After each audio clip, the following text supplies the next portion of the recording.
secret place where only the moon can see. Hi guys, welcome back to the channel. If you're here for the first time, I'm Jocelyn Binwi and I'm a content creator based in Douala, Cameroon. Guys, please, if you're new here, do me well to hit the subscribe button and turn on your notification bell and join the family, you guys. Trust me, you're going to enjoy it while here. Yeah, in today's video, we are going to be giving some tips on how to organize our finances and manage life during this inflation period. Yeah, as we all know and as we all have been experiencing, the cost of living in Africa has been rising, you guys. During this period, the cost of living has been rising, prices of everything has been rising, and life has become more expensive. So I thought it wise to share some of these tips so we all can manage life and still feel comfortable, yeah, no matter what is actually going on. The first tip is that we should organize our financial needs in a scale of preference, such that the most important ones are going to be at the top and the less important ones are going to come at the bottom. That's the more important and the pressing at the top and the others at the bottom, so that wherever the money finishes, the list ends there. Yeah, so you don't get worried that you haven't yet taken care of the most important things. Yeah, something like that. So to me, for example, something like house rent, something like food for the house, something like basic needs for the kids, transportation to work. Yeah, because if you're not working, how are you going to make more money? Yeah, so you make sure that you bring in, you take care of the most important things first before the other ones can come in any order. Yeah, so as you can see right here, this is me doing my monthly shopping, and when I'm writing my list, I make sure that I put the most important things that we're going to be needing at home. They come first before any other thing. The second tip is to create a budget to control your income and expenditure. Yeah, so during this period like this, we need to be very careful the way we spend. Normally we are not supposed to spend more than our income. Our expenditure normally is not supposed to be more than our income, and especially during this period, we need to cut down on our expenditure. Yeah, we should make sure that our expenditure is very much lower than our income, because if you get to spend so much when the prices are getting higher, by the time it is the middle of the month, your money is already going to be finished and you'll be left with nothing to complete the rest of the month with. Yeah, so basically we need to create a budget to control our income and expenditure. The third tip, guys, is to increase your streams of income. Yeah, we need to indulge in side hustles to multiply our income streams. In an economy like this, you can't depend only on one thing. If you're doing only one thing, trust me, except you're you have an extremely high salary or high pay, or maybe you're very rich person, yeah, but for an average family like us, you need, during a period like this, you need to increase your streams of income. You need to think of other means to increase the money that comes in for the family and stuff like that. Yeah, so for this tip, guys, it's not only during a period of inflation like we are going through now. During any other period, like in normal life, if you have a family, the best thing you can do is to have multiple streams of income, so that more money can come in, so that you guys can live comfortable. Yeah, and talking about multiple streams of income, there are so many other things that we can do.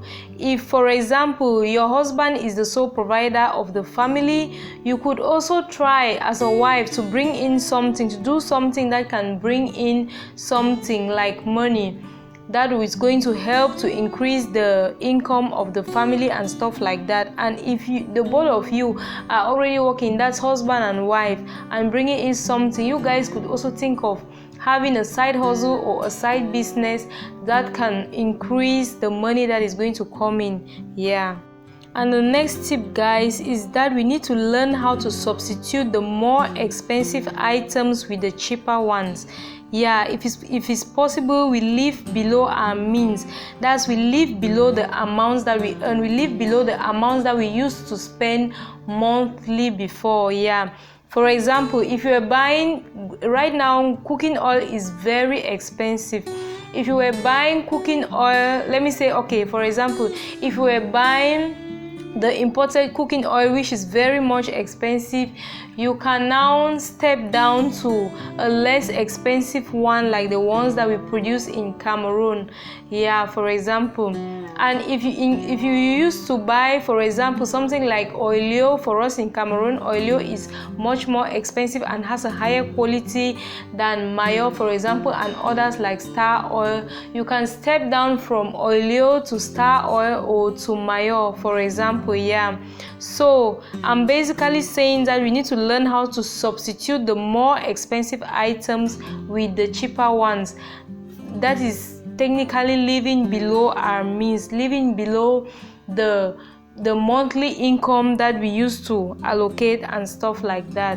And as I said before, that we need to, like, if your husband was the only one taking care of the home, being responsible for the income of the home, you can also step in as the wife. That's division of financial responsibilities. You could divide your financial responsibilities to make it easier on both of you. Yeah. And for example, there are some husbands and wives that both of them work, and the husband is the only one taking care of everything and the wife is just there chilling with her own money. So in this case, when stuff are getting expensive like this, when life is getting more expensive, the wife in this case needs to come in so that the burden can be lighter. Once the financial responsibilities are divided, it is going to ease the work, and it's going to be easy on both of you, and life is going to be more comfortable. Yeah. And the next tip, guys, is to allocate money for emergency. Yeah, we need to have an emergency fund. We need to save for emergency, especially when you have kids. You never know, they can surprise you. Like you can see in the video, on this particular day, we were taking our kids to the hospital. The previous day they were very fine, and the next day they were not fine. In the morning, the whole night we never slept, so the next morning we had to rush them to the hospital. But thank God that at least we have health insurance. So please, if you don't have health insurance, if you are not capable of affording for health insurance, you make sure you have money for health. That is part of the emergency. Emergency doesn't only relate to health. There are so many other things that can come as emergency, and we need to handle. So I'm basically saying that we make sure that we save for emergency, because we never know. Yeah. And the next tip I'm going to talk about, guys, is that we should avoid too many celebrations. Like, we should reduce the amount of celebrations that we are planning for, like in a year and stuff like that. For example, this year we did a low-key birthday for our kids, because you guys, things are so expensive and life is getting more and more difficult. So in order to reduce expenditure, because the more you do a large celebration, the more money you're going to spend.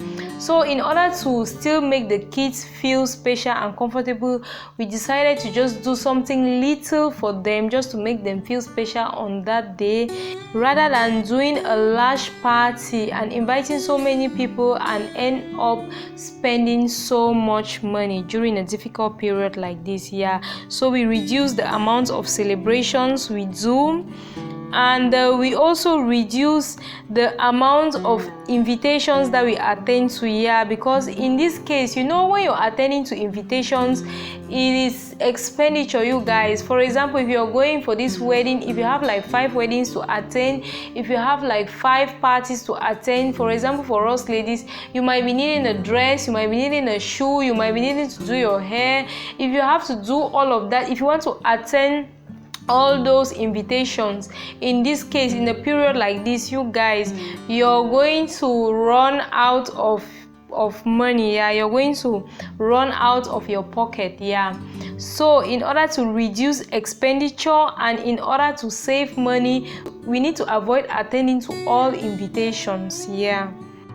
And the next thing, guys, is to avoid unnecessary expenses and also reduce the amount we spend on leisure. Yeah, we know that leisure is still very important. You can't only be working, like just going to work, coming back home, stay only at home, go back to work, come back. There is also time. We also need time for leisure. But during a period like this, we need to reduce the amount of money we spend on leisure. Like, we can still go out, but we do things like in a way that we are not going to spend a lot of money. Yeah, working sometimes without leisure can maybe lead to depression. I'm telling you.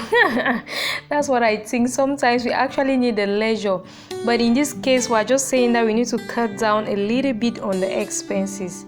Yeah. And the last tip I'm going to share you guys is that we should get out of debt. Please, during this period, make sure you get out of debt. I know some people have taken loans. I know some people have had some engagements before that they cannot just clear up everything now. Yeah, for that one I completely understand. But if you are in debt, like those simple debts that we have, please, let's make sure that we pay them. And let's make sure that we don't get into debt. That's the most important. Even if you have the already existing debts, just make sure that you avoid getting into more debts. Try to cut your coat according to your size. Try to do what you're able to do with what you have, and avoid getting into debt. Yeah, so let's avoid debt during this period in every way possible. Yeah. So guys, are you an African based anywhere around the world? How is the cost of living during this period, and how do you organize your finances to manage life? Yeah, kindly tell us in the comment section, and we're going to be so grateful. Thank you. So guys, these are the few tips I thought of sharing with you all, and I just had some of my previous clips in this video in order to keep you guys entertained, in order to keep your eyes busy. Yeah, so if you watch up to this point, thank you so much. And if you haven't yet subscribed, do me well to hit the subscribe button, turn on your notification bell, so that once any new video comes in, you get a notification and you watch. Thank you so much, and I'll see you guys in my next one. Bye bye.